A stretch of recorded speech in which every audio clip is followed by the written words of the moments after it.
All right, guys, welcome back to Module 2. We're continuing on our little bow tips and tricks. We're going to go into eye dominance now. One of the big things with eye dominance, it's just as important with bows as it is with regular firearms if you're at the range with your handgun. You want to make sure you know what kind of eye is dominant for you, because if you're aiming with your left eye and your right eye dominant, even though your left eye may think that the sights are lining up, you could actually be about an inch off.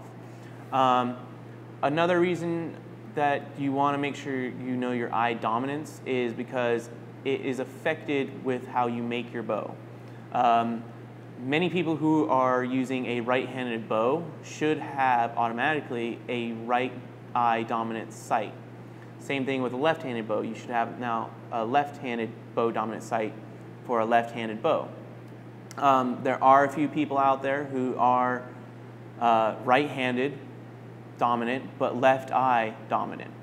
And that can create some issues. I'll see people out there sometimes when I was down in the archery ranges practicing.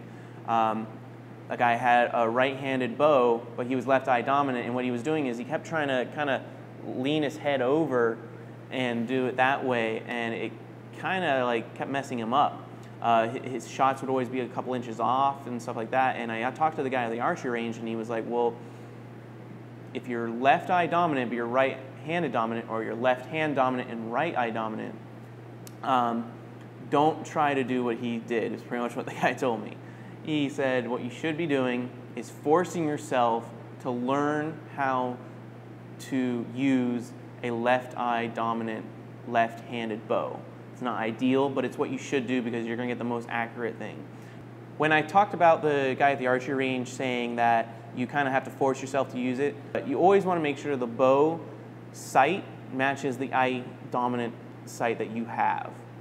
So if you have right-handed dominance but a left eye dominance, instead of buying a right-handed bow, you're going to have to try to force yourself to buy a left-handed bow so you can use your left eye dominance. Now, for all the rest of us, what you need to do to find out if you're which eye dominant you are, it's a very simple test.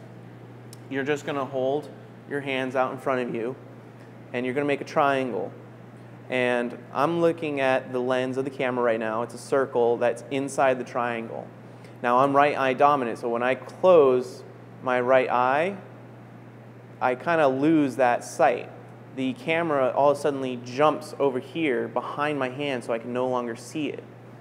But if I close my left eye, my right eye keeps looking straight at that lens, and the lens doesn't move.